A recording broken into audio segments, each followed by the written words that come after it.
All right, sir. Thank you, sir. So I said I'm going to settle down with fashion entrepreneur. That's the fashion business. So my vision is to become the one of the African most trusted premium woman fashion brand, recognized for elegant, ready to wear collection, bespoke, and also fashion entrepreneurship. Like I said, I have a YouTube channel where I teach. So I'm trying to the revenue, trying to look creating digital uh courses. Then I said I wanted to see if I can go into ready to wear. So days where there's no bespoke, the ready to wear can be running. Okay. That's all. Okay. Okay. I we also talked about doing a business plan. Were you able to do that? Yes, sir. Okay. Is this something you can share with us? You said I should do business proposal. Yes. I see. Is this something you can share with me? Yes, I did. I said it on the group. Yes. Okay, you But sent it on the group, right? if you want me to read it out, I can. Um. Okay. Yeah, you can share with us. Like, just share with us. I'll also go. I don't. Did I miss it? Did you share like as a PDF? Is this evening I shared it this evening, sir. Okay, it's this evening. I've not really been on WhatsApp very much today, so I'll settle down and go through it. But you can just share with us, right? Just share with us. So in the business proposal, what I just did was just I wrote out the vision, the mission, and the business model that I want. Okay, So the vision is to become African trusted premium fashion brand, and the mission is to create a timeless fashion pieces. Then, like I said, the business model, I'm looking at the revenue stream. I said I'll go into bespoke fashion, ready to wear fashion academy and digital sewing courses. Like I said, I have knowledge on video editing, so that will help me that will help. probably Okay, creating the digital the courses. Then also getting income from YouTube, as I then looking for brand partnership. That's all. okay, all right. That's good. I'll settle down and go through. I'll settle down and go through what you sent, right? All right, thank. Um, all right, guys. Thank you very much for going through. Like I said, it's the application that is the most important thing. Okay, so these exercises are not just they are not to just keep you busy. They are to help you apply all that we are doing together. All right. I'm trying to share my slide. So today I want to talk. We have just 3 week session and just an hour per week. So I don't think we are going to be able to do so much. But in the meantime, I want to share some things that I know are very important, right? So I just want to share some things that are very important that I know that okay, you guys need to work on or work with, right? I'm trying to share my slide. My system is hanging, so please give me a second.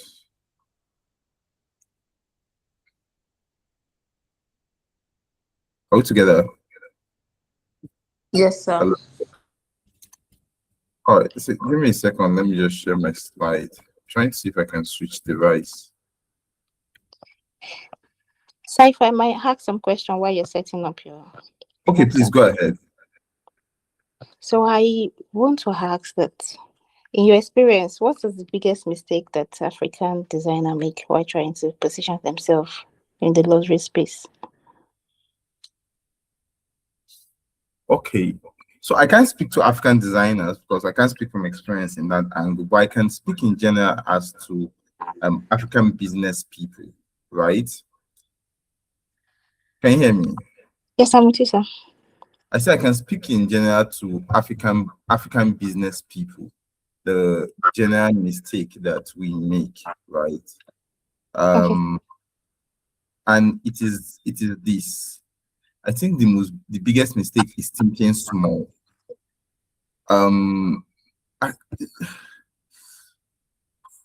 I'm being careful when I talk, right? Because sometimes when I talk, it's easy to accuse me of not being very sensitive, right? But I've come to think that see that one of the biggest disadvantages or to entrepreneurs in Africa is that when is the emphasis on SMEs, small, medium enterprises.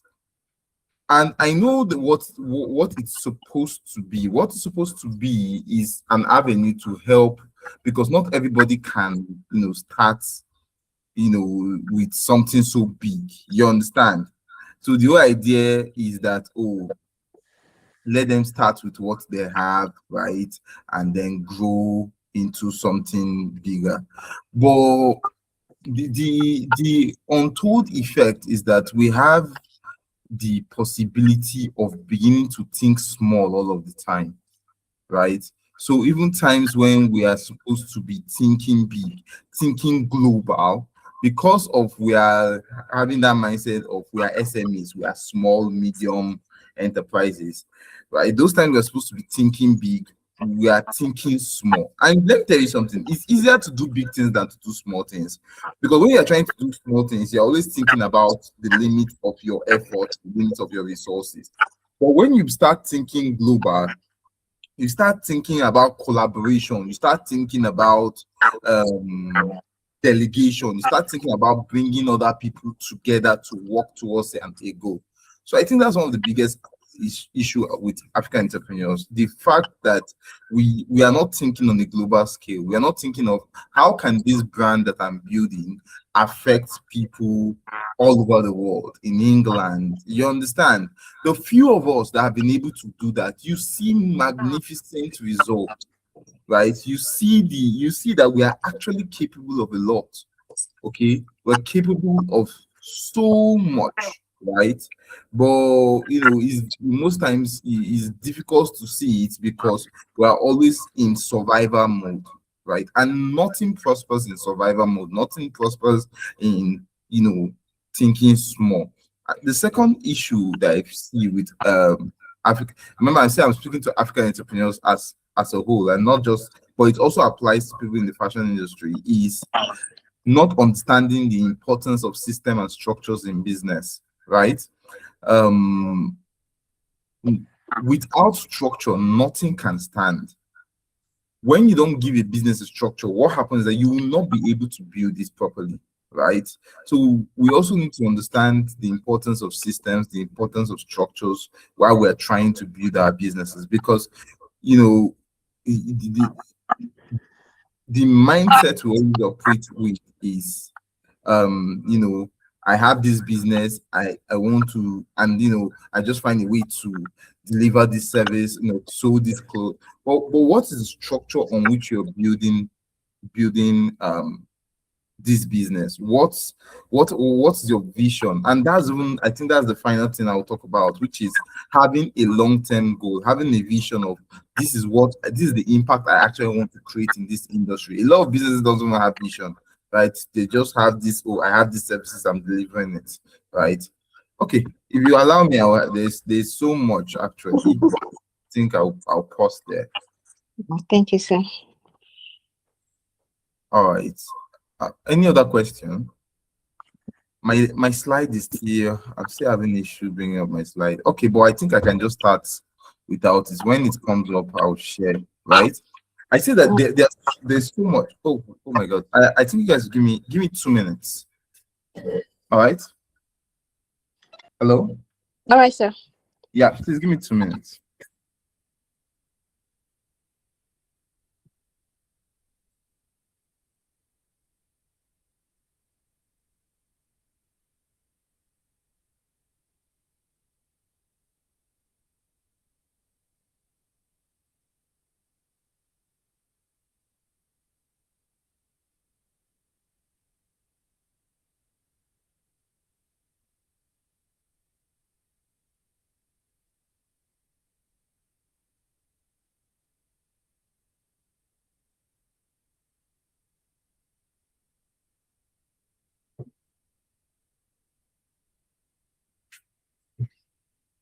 Okay, I'm so sorry about that. I just realized I didn't come up something.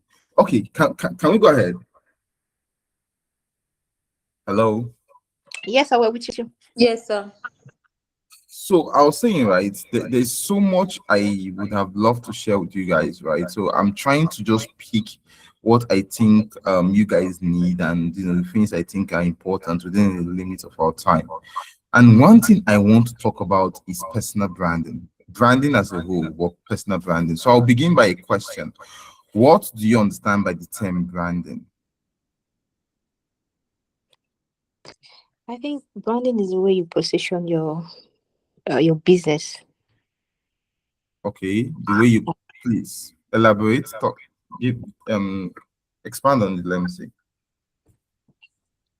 So when I meant by positioning, maybe in the fashion industry, probably choosing a niche, how you want people to perceive your brand, how you want them to feel, how you want customers to feel in your pieces, uh, how you want to operate.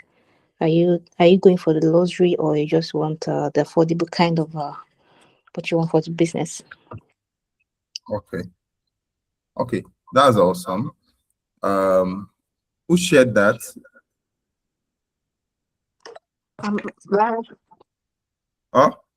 Lara, my name is Lara. Okay. You're saying I know your name's like I just wanted to know who shared it. Amola, right? Okay. Temitope, let me hear from you also. What do you understand by branding?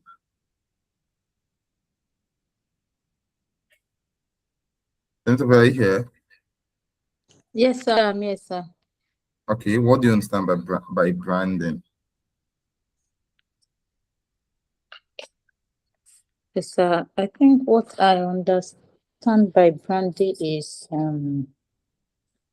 is maybe a process whereby a um a brand create a maybe trusted trusted identity for their business, not about the packaging, the logo and all, but the way the brand relates to maybe their customer or leave a memorable um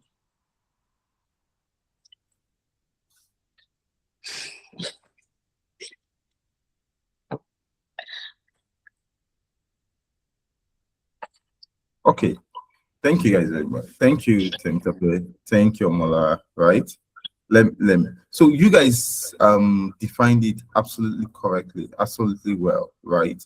Because like you said, when we talk about branding, a lot of people start thinking about colors, logos, um, um, and that is just one minute, very small segment of the branding, right? Like Omolara said, it's what people perceive when they encounter you, how you make people feel when they encounter you, how you operate as a business, right? What is the perception I get when I patronize you? That is branding. What do you want people to, what ideology do you want people to have about your brand, right?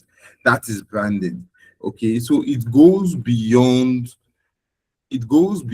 just colors and website design and all that.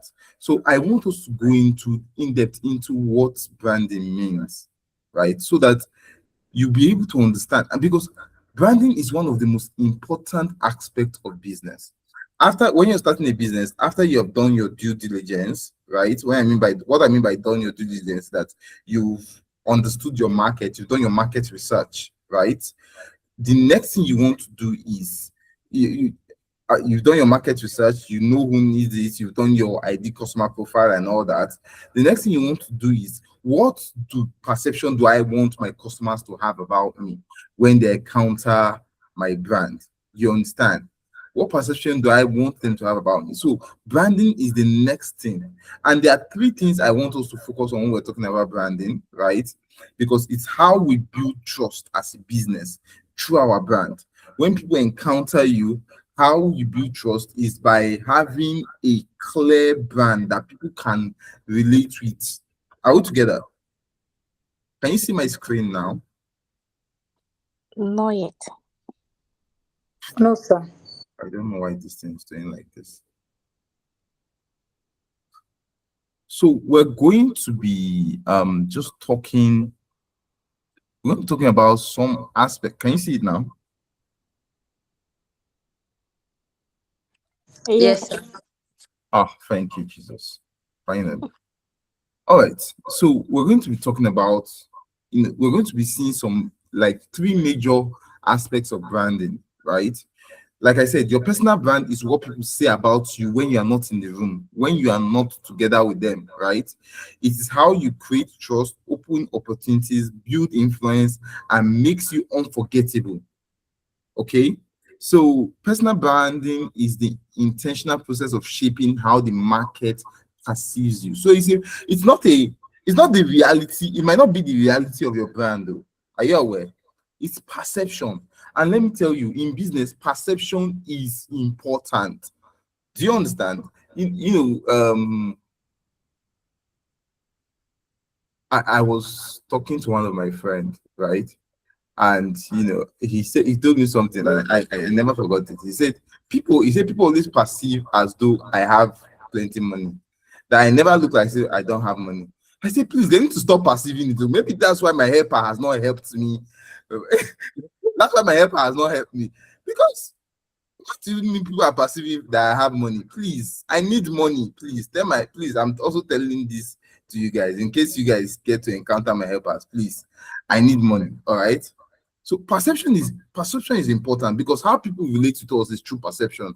Is how what mm, uh what picture have you painted in people's mind about your business? So there are three things. Right? The first thing is to be recognized. The next thing is to be remembered, and the third thing is to be referred. These are the three most important things in branding, right? The first is to be recognized, the next is to be remembered, and the third is to be referred. When we are talking about to be recognized, what do we mean? Okay, um, it is answering some very important questions about your brand. To be recognized is answering some very important questions about your brand.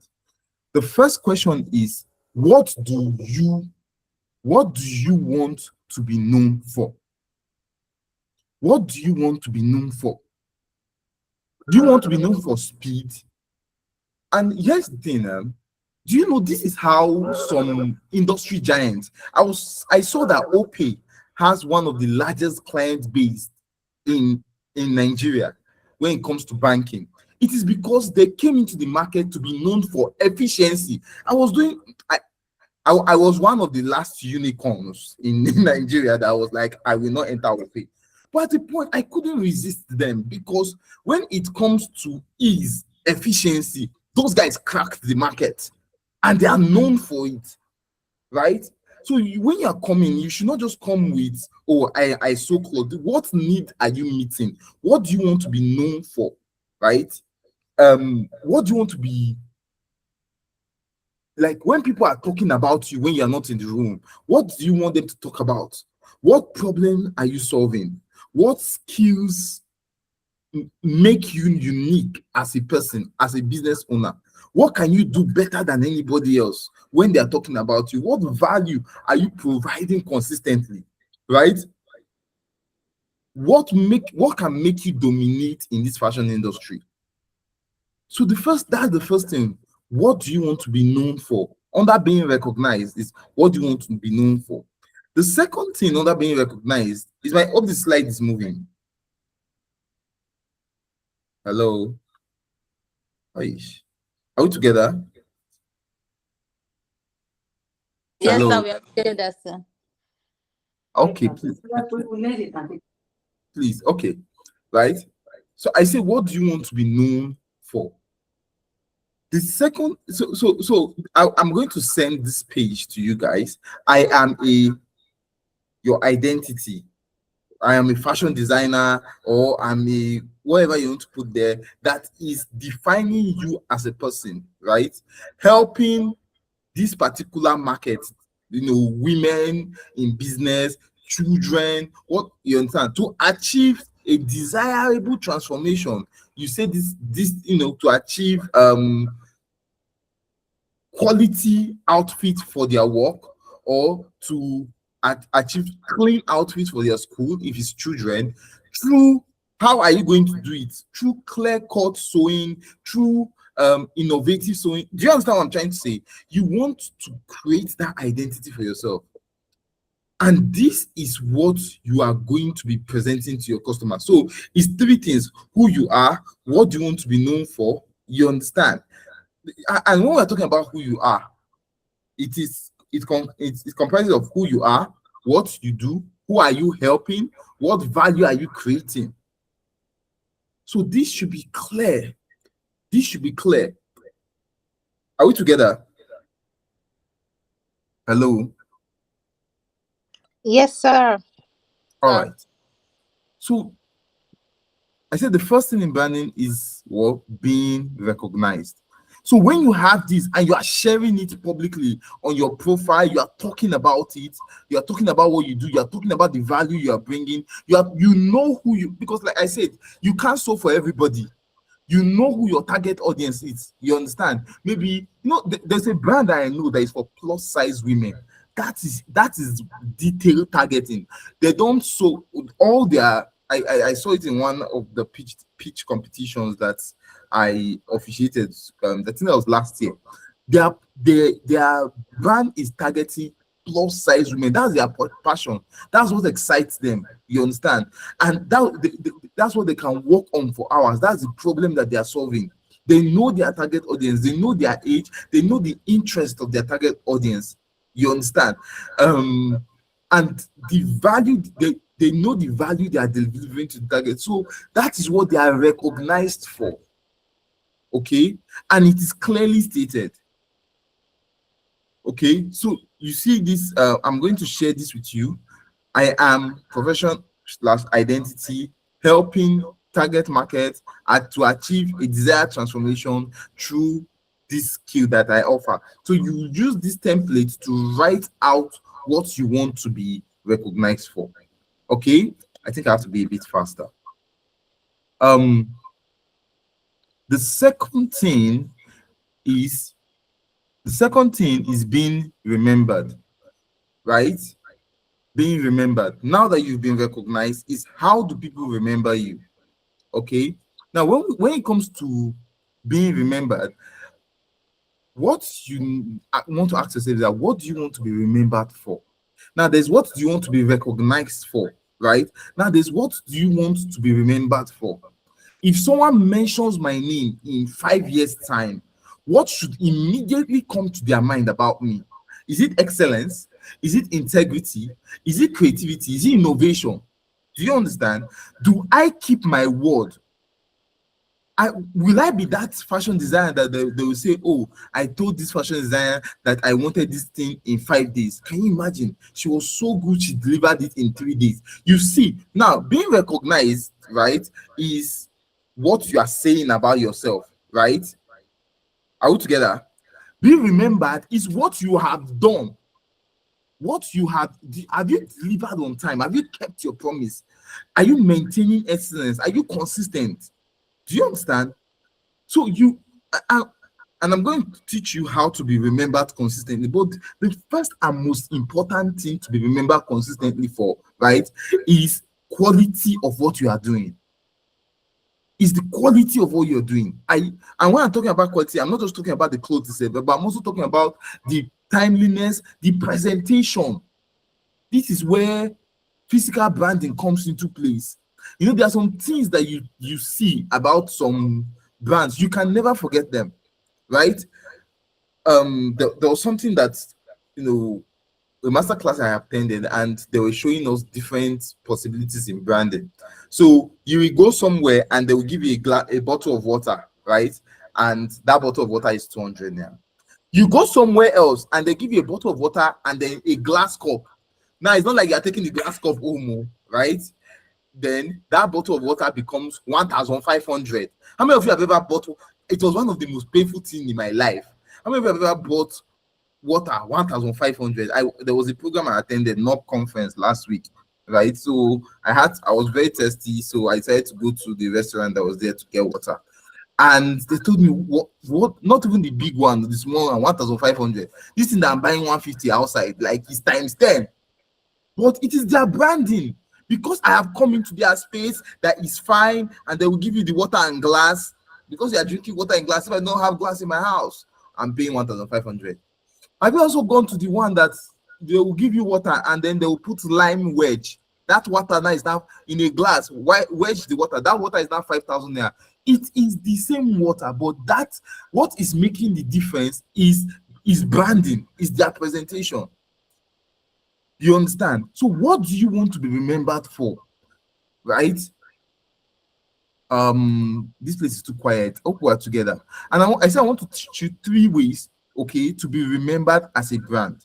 3 ways to be remembered as a brand. First of all, is build community, right?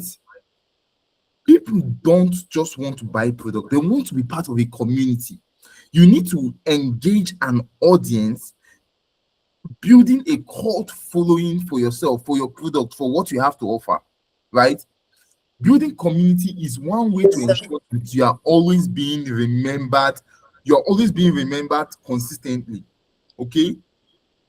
So have a community that is for your product, that you are talking about your product, that you are talking about, the things that you are delivering. It can be in this digital age, it's so easy to build a community as long as you are able to engage them consistently. The second thing is keep your word. When you say that this is what I want to do it. It will always make people remember you. People remember you consistently and like positively, right?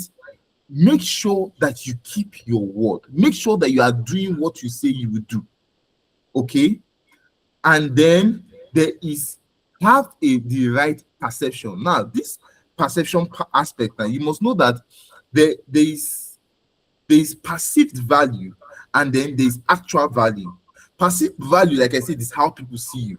Now, the actual value is the quality you are actually delivering. Now, your ability to bring these two closer together, your perceived value, oh my God, wow. Your ability to bring your perceived value and your actual value closer together in such a way that it's almost as though your perceived and actual value are the same thing. That is one of the biggest win you can have as a business. Are we together? So that is where your packaging matters. That is where your presentation, your brand colors, your content quality, your communication, that is where how you tell your story matters. A lot of entrepreneurs don't know how to carry people on the journey of their growth. They're always trying to do as if, oh, I mastered something, so I'm here to show you. If you do that as a brand, you will not be able to tap into the emotion of your audience. You understand? So you need to learn to tell your story as a journey. This is where I started from. There was a guy I was following on Instagram, and he was talking about his journey, right? And you need to see where he started from.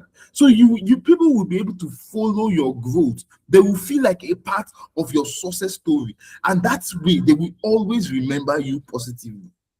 All right. Now the third thing is being referred. Now, I want to see if I can round up in the next 5-10 minutes so that we can, ask questions. And the third thing is being referred, which is now I talked about being recognized, being remembered, now being referred, right? Being referred comes from trust. That's just the truth.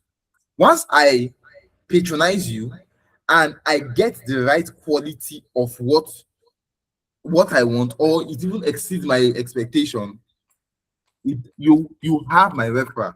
There are some brands that I am their major marketer, because I encountered these brands.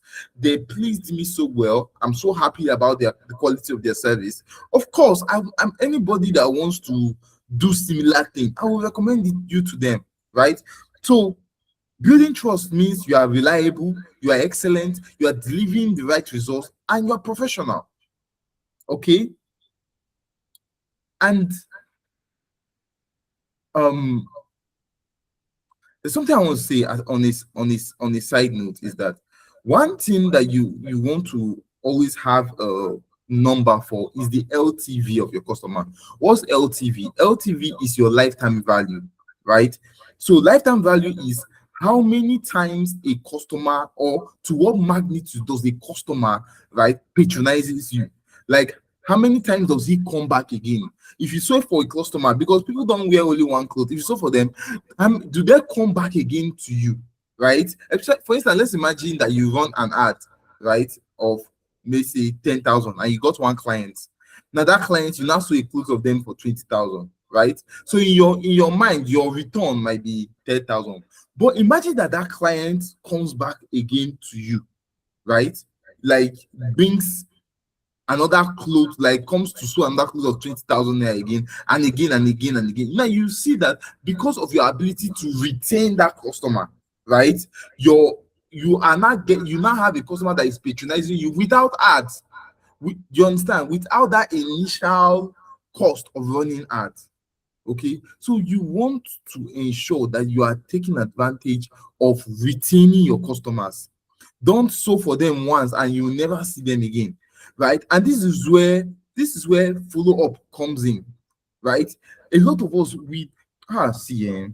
wisdom is profitable to direct. For instance, let's say in December now.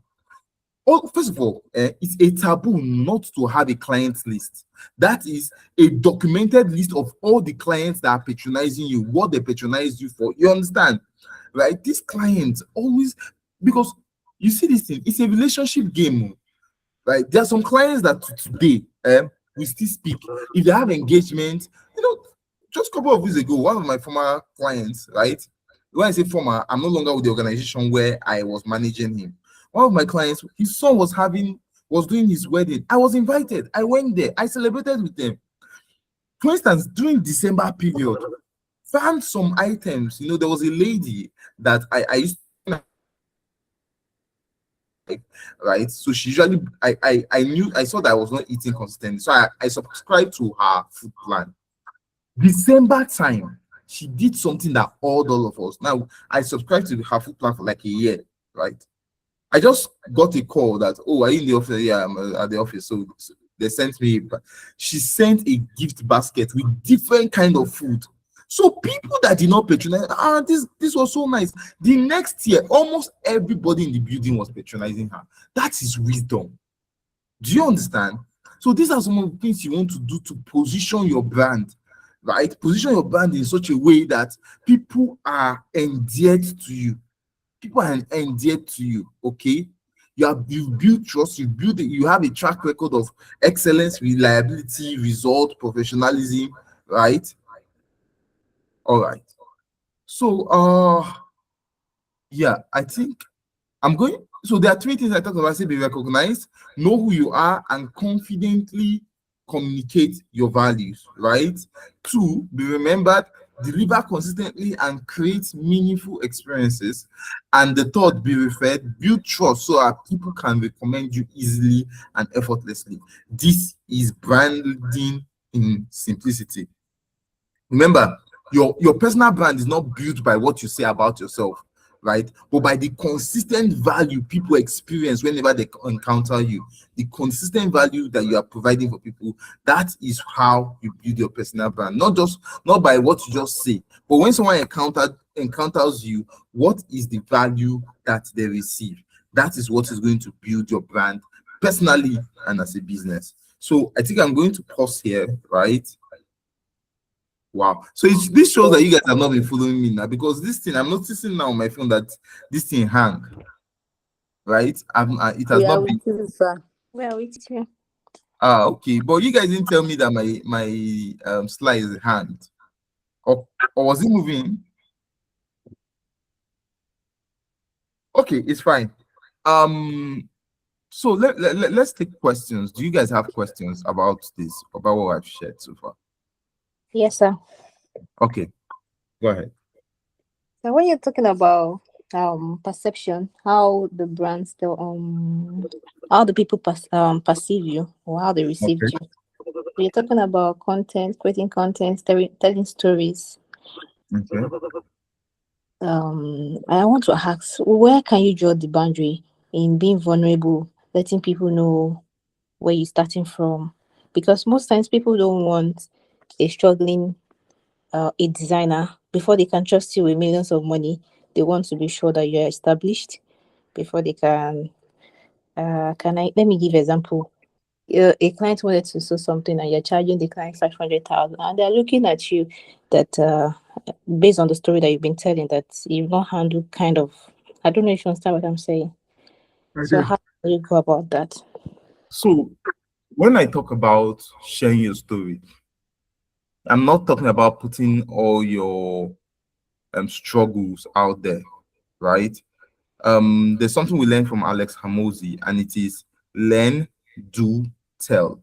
Learn, do, tell. So it is not a struggle kind of thing. It is I learned this thing, I implemented it, and then I'm going to talk about it as an authority, right? So that is the journey I'm talking about, because everybody is on a journey. You get we always have that this thing of just trying to show the finished product. No, it is taking them to a journey, through a journey. For instance, a journey can be, I'm sewing these clothes. Hi, this design, this lady came and said let me do this design. But you take them to the journey from when you went to the market to buy the material, the conversations you had with the market people when they were telling you, okay, is it this material or this material and all that, and maybe just anything that happened there. Then when you come back, how you cut the clothes and all that, and then at the end of the day, the finished product. So that is the journey I am talking about, taking them through, not just coming to with them with the finished product. They don't know how you got there. Right now, this doesn't mean like give them trade secrets, but let people be able to share in your journey. That is one of the ways you can be remembered as a personal brand, as a business brand, right? So it doesn't mean coming to tell your life story online or being vulnerable in public. I don't subscribe to that, but it's allowing your clients to be part of the journey, the processes you are going through as a business. Is that clear? Yes, sir. Thank you, sir. All right. Any other question? Okay, so my question is, I'm going to divert a little bit from what we learned today. So concerning the branding and how we place our business, how people perceive us, and in regards to what we said last week about grants and all.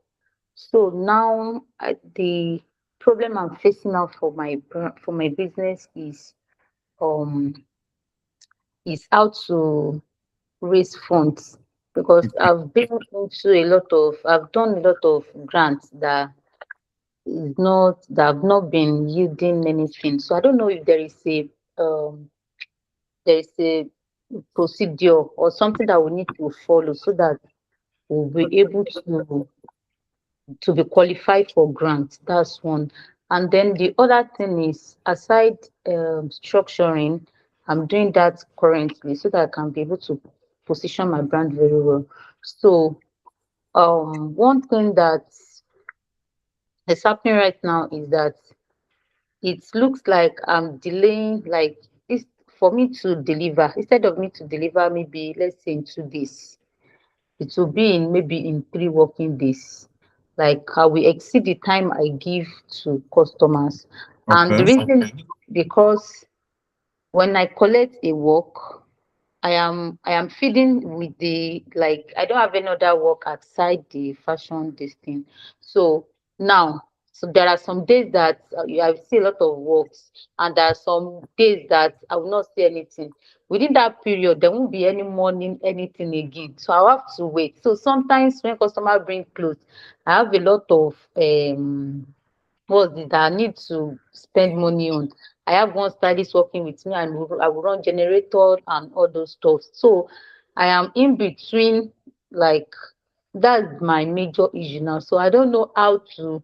In fact, I tried borrowing money, that someone should lend me money, like borrow me, so that I can be able to like pay all the little debts. Then I'll be able to stand again. But it's not coming forth. So how do we do that part so that we won't be disappointing customers?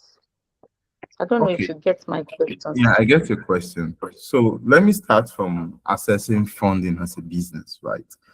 So the first thing I want to tell you guys, because I can come and see you and say, oh, do a great application and all that.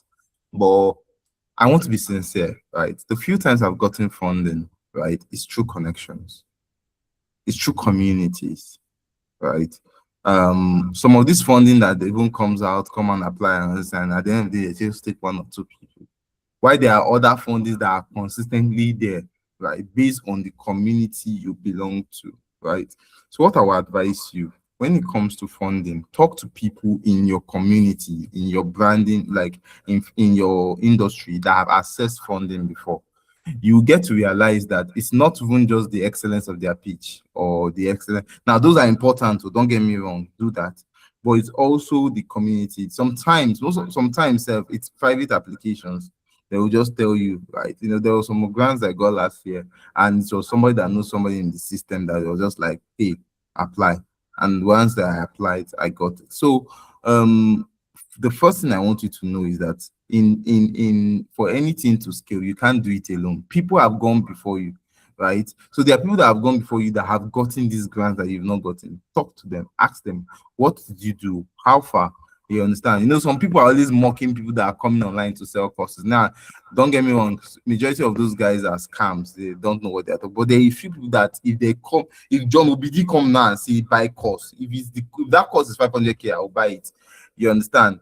If someone like Paul Fu comes and say buy course, if that course is 1 million, I'll buy it because I know those guys know what they're talking about, right? I know whatever they are selling in, you know, is going to impact me positively. And most times those courses comes to community. They will add you to certain community where they'll be sharing private information about, you know, whatever they are doing. So I think aside putting formal structure, right? Because that's another thing. Nobody wants to form the one-man business, right?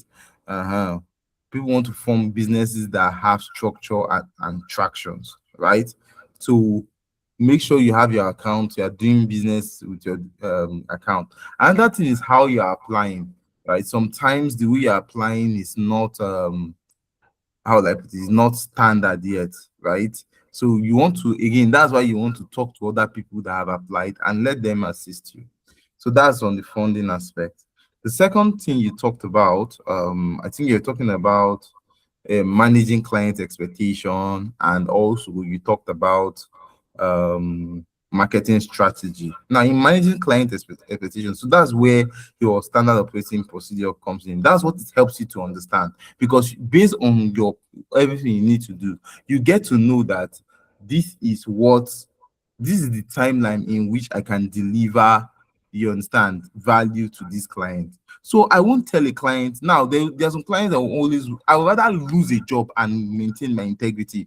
Tell him I can't meet up in 3 days. The minimum I can do is 4 5 days, right? And she carry it and go. And I say, okay, what you'll be saying is he said he can't meet up. That is integrity, rather than taking it, you understand, and then you're not able to meet up. You get so based on your SOP, you're able to understand how many days it takes you to actually meet any of those needs. And when you understand it, you know what you are telling clients, right? Right? In fact, you can have it printed. All our normal job takes 5 working days. Express takes 3 working days at extra cost. You understand? Because when you're doing express, it means you're leaving other people who want to come and do their own fast. So you tell them it's an extra cost. That's an upsell for you. Now, another thing I want to say, which I think I'll stop here, is this. Please, as a business, a lot of people think, okay, I'm doing fashion design, so I'm going to just sit down and wait till somebody call me that they need clothes. It doesn't work like that. Oh. There is already competition in the market, even for the one you already know, right? So you need to have a go-to market strategy. You understand? Where you are actively reaching out to people on a daily basis. You tell them yourself, I'm going to reach out to 20 people on a daily basis, telling to them to upgrade their wardrobe, telling them to patronize me. Don't leave your market strategy to idle I do okay. Oh, somebody remembered me, and then you understand. For instance, take me for instance, right? For the past 3 weeks now, I've been wanting to sew clothes because I saw I wore one of my native recently, and I saw that my laundry guy had had probably used washing machine or mixes with something, and the native was not as nice as, and it's a new native. I was very displeased. Now I've been wanting to sew clothes for almost 3 weeks now. Now, I have not had the time because I've been very busy to even take the go and start planning. So my thoughts is that, oh, on maybe on Sunday, on Sunday, on Sunday, on Sunday. Now imagine in this state I am in now, somebody reaches out to me. They've gotten my business. Do you understand? They might not even have to pitch a lot because I have that need now. So but if nobody reaches out to me now, it will be at my convenience. I'll now look at all the tailors, the one I like their face, the one that have done me well, the one I know can deliver, and I'll just choose one at random.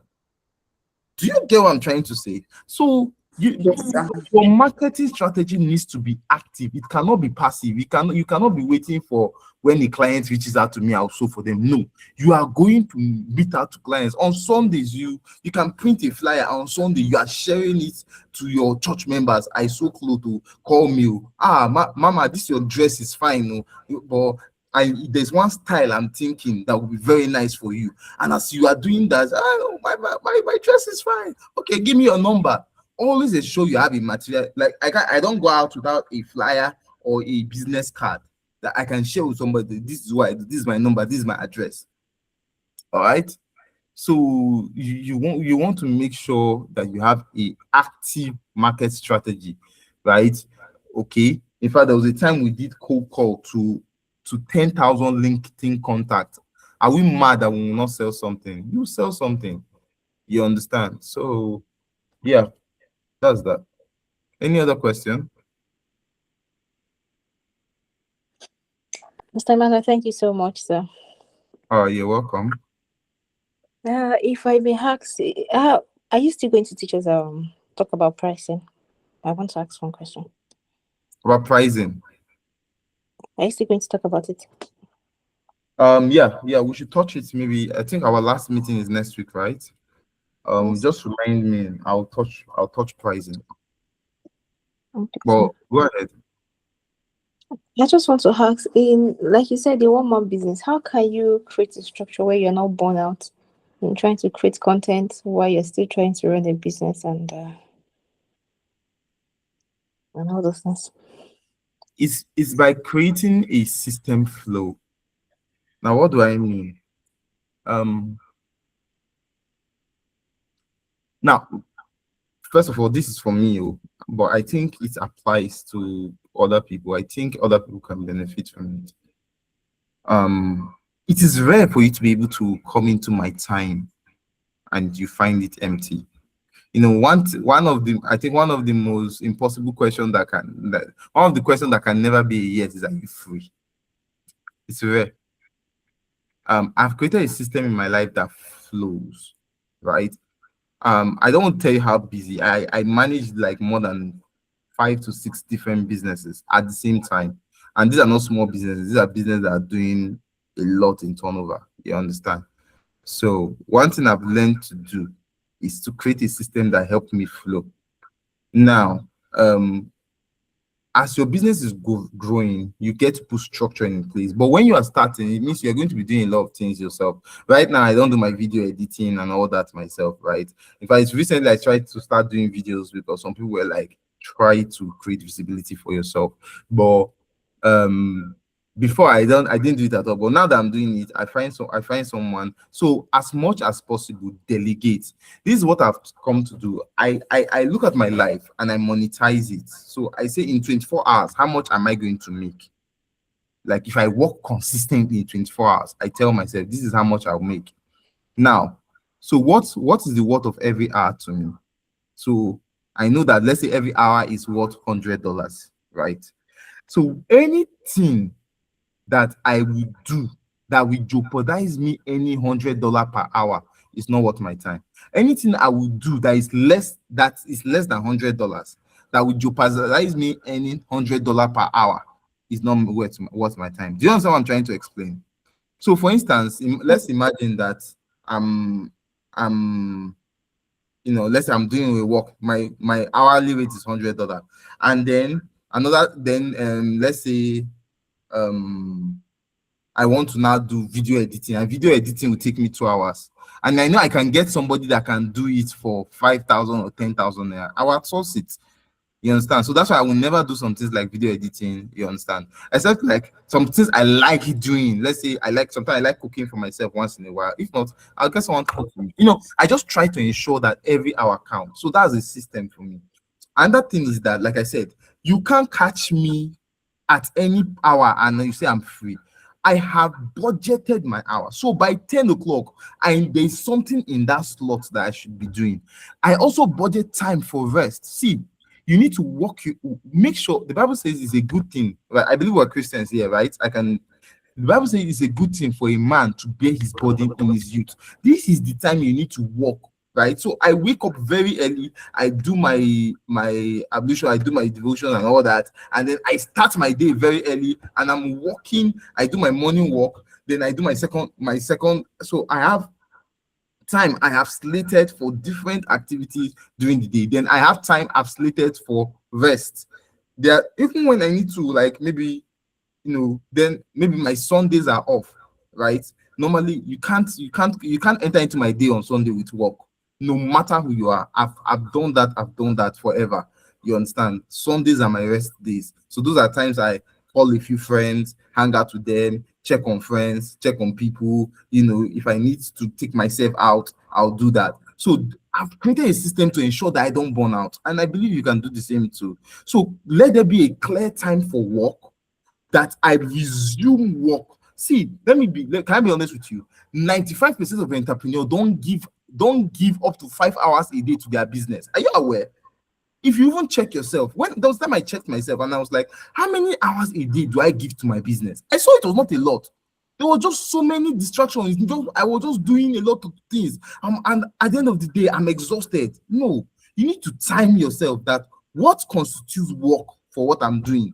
Cutting clothes, reaching out to clients, joining clothes. You understand? Those are the things that constitute work, right? Even for, like, you might not have gotten to a point where when you can outsource your content. Then even creating content, it constitutes work.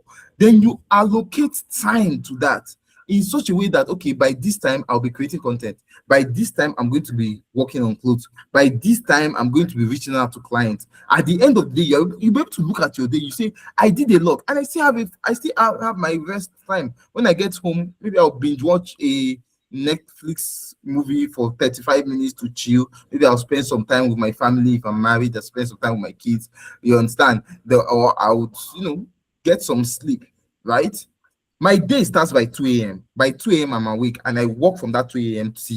till 9 p.m. If not that for this meeting, by now I would be asleep, right?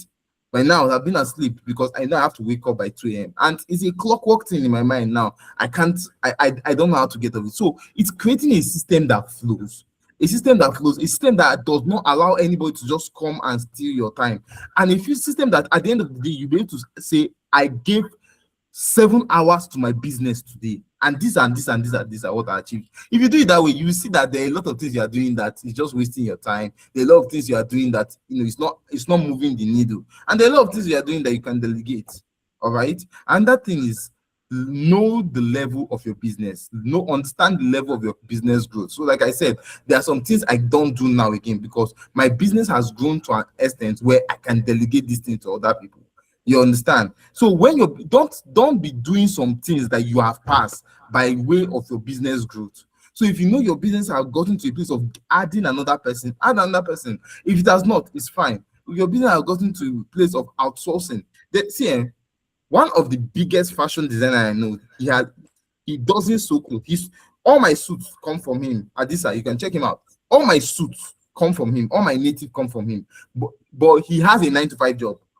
You understand? He doesn't sit down and sew. But he's a very good fashion designer. He started by sewing. We were colleagues together in banking, and most times he will meet us and say, how far? I sew clothes, and we'll give him, he will sew. But at the point, his work could not do it. So what he did is that he has tailors, but he has the connect because he's in the system, and a lot of people have known him for excellent work.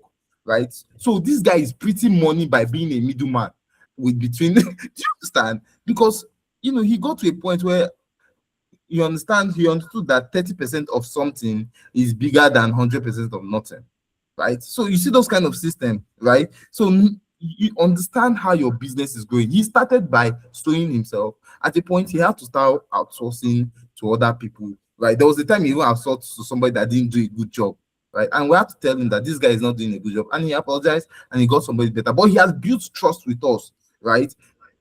If it's just of recent said that I started diversifying. Even though there was a time that everything I owned came from Adisa. All right. Is that clear, Omola? Yeah, thank you so much. That's a lot of wisdom. Thank you, sir. All right. All right. You're welcome.